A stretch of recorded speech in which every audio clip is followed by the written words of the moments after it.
So you're thinking about going to Walt Disney World. That's pretty exciting stuff. But there's a lot to discuss with this. For one, you have a whole bunch of stuff such as hotels and theme park tickets. And do you want to get park hopper and park reservations and dining reservations? As well as, of course, what magic bands do you want? Do you want to get Genie Plus or not? Individual lightning lanes, mobile order, self-checkout. There's so much to cover and it can get very confusing. So, this series, we're going to be taking a step-by-step process of how you, yes, you watching this right now, can make your own Disney vacation from start to finish by yourself, which is quite the accomplishment if I don't say so myself. So, first things first, let's start with the very basics. So, what is Walt Disney World? Walt Disney World is a theme park destination, kingdom, capital, whatever you want to call it.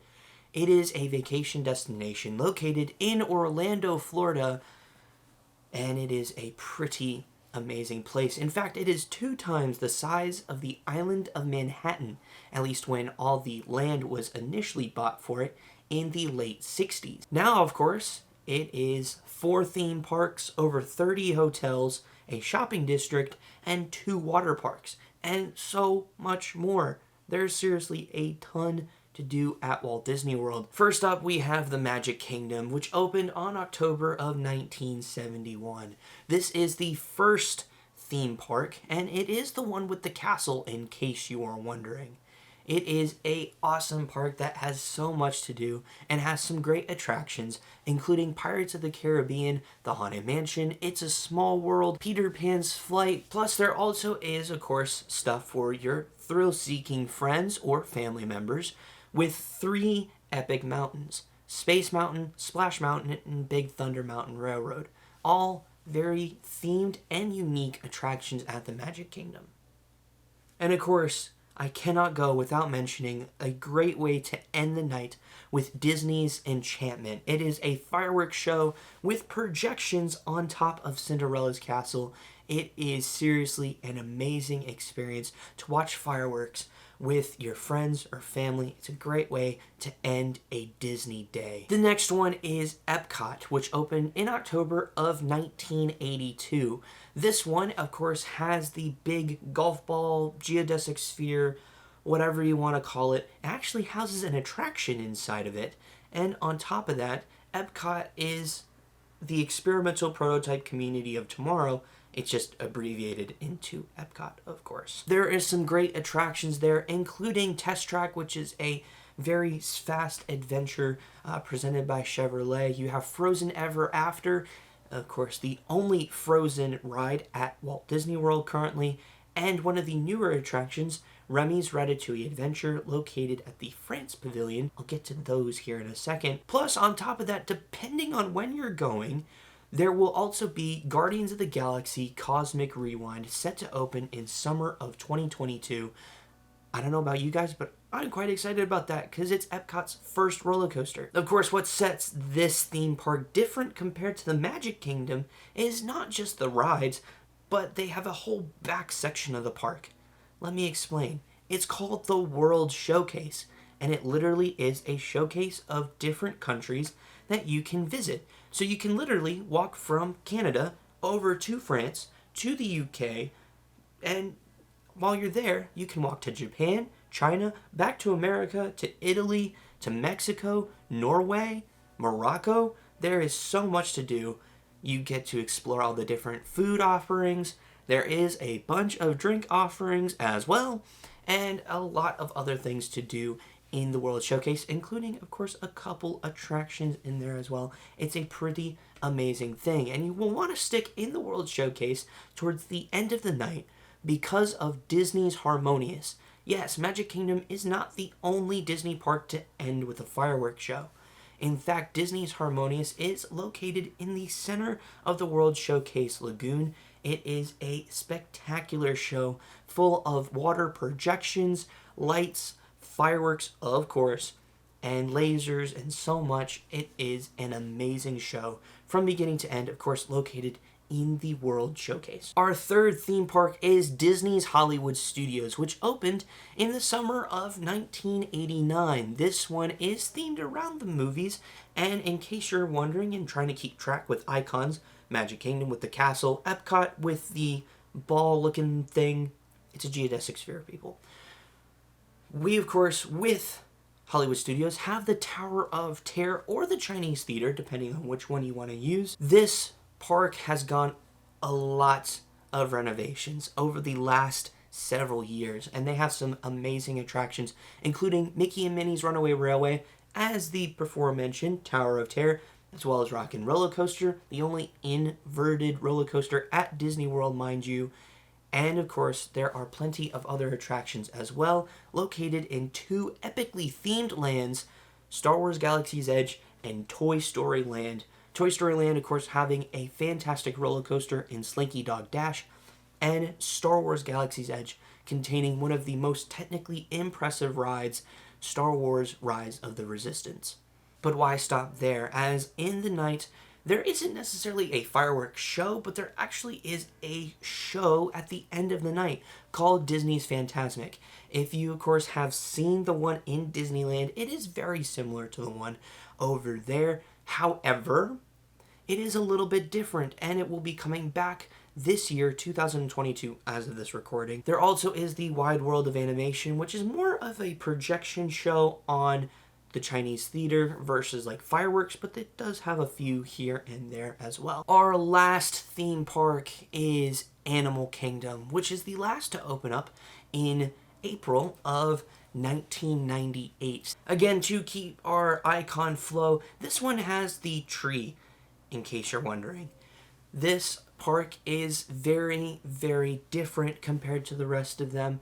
It is unique and special, and on top of that, it has live animals there. Like, where else can you get a zoo and a theme park at the same time? It's pretty cool.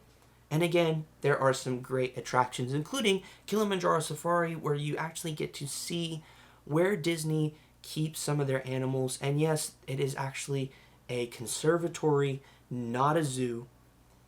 So, for all you animal lovers, just a little tidbit there. They do really take good care of their animals, and you can check that out at Rafiki's Planet Watch as well. Plus, for all my thrill seekers, there is a ride called Dinosaur Expedition Everest, where you get to encounter Disco Yeti. More on that later.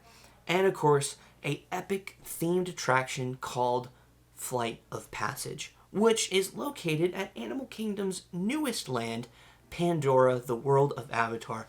And in case you're wondering, this attraction, Flight of Passage, you get to simulate riding a Banshee. It is pretty cool indeed, even for those of us who aren't big Avatar fans. And unfortunately, Animal Kingdom doesn't have a nighttime show anymore, but it does have a daytime show located near Expedition Everest called Disney Kite Tales, which is character kites that fly around a little like lagoon area there, and with some awesome Disney music. There's one theme to the Jungle Book and one theme to the Lion King. And while yes, there is a bunch to do at each of the 4 theme parks, there is a ton to do at the shopping district, Disney Springs. You can have some amazing Disney store locations such as the World of Disney or the Marketplace Co-op. There's even a store for all you pin lovers out there. There's a Christmas store. There's so much to do.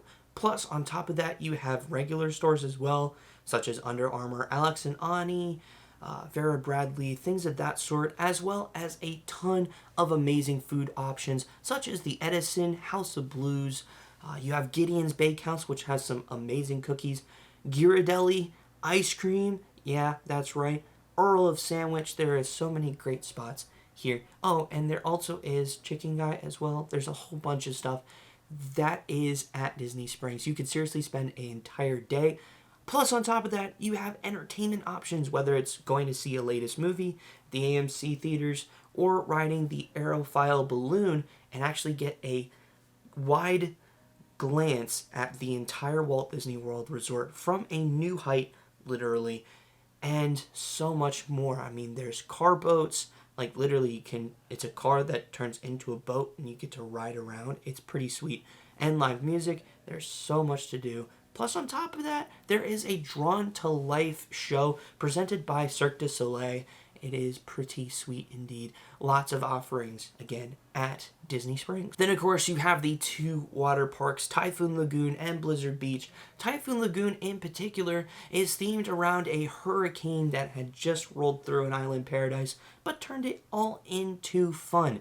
It is an amazing water park indeed. It has a giant wave pool. It has a water ride called Crush and Gusher, which you actually get to go both up and down. It's pretty sweet. Plus, there is a little kids area called Catch a Kitty Creek. Then over at Blizzard Beach, it is themed around a snowy ski resort that is slowly melting, and there is so much to do. There's Teamboat Springs, which is like a family water ride, and you have Summit Plummet, which is a big steep drop that literally you go down like that. It's pretty sweet. Plus, on top of that, you also have Tykes Peak, which is, of course, available for your little ones as well. So much to do at Walt Disney World, and we're only just scratching the surface. That's the basics. Plus, on top of that, you have countless resorts that are Disney-owned themselves with different tiers. I'll go over that in a separate video, but there is so much to do and see at Walt Disney World. Again, it's 2 times the size of the island of Manhattan. In fact, even more now since it has added some growth since the late 60s. But man, there is so much to do at Walt Disney World, and we're only scratching the surface. So if you want to join on this adventure to try to plan your unique and your own Walt Disney World vacation, stick around for episode 2. If not, totally up to you. There are tons of travel agencies that can work with you on planning your Disney vacation. There's so much to do and see at the Walt Disney World Resort. And while, again, this isn't sponsored, this is purely to help you guys. And with that, I'll see you all in the next episode of Planning Walt Disney World. Have a magical day. Goodbye.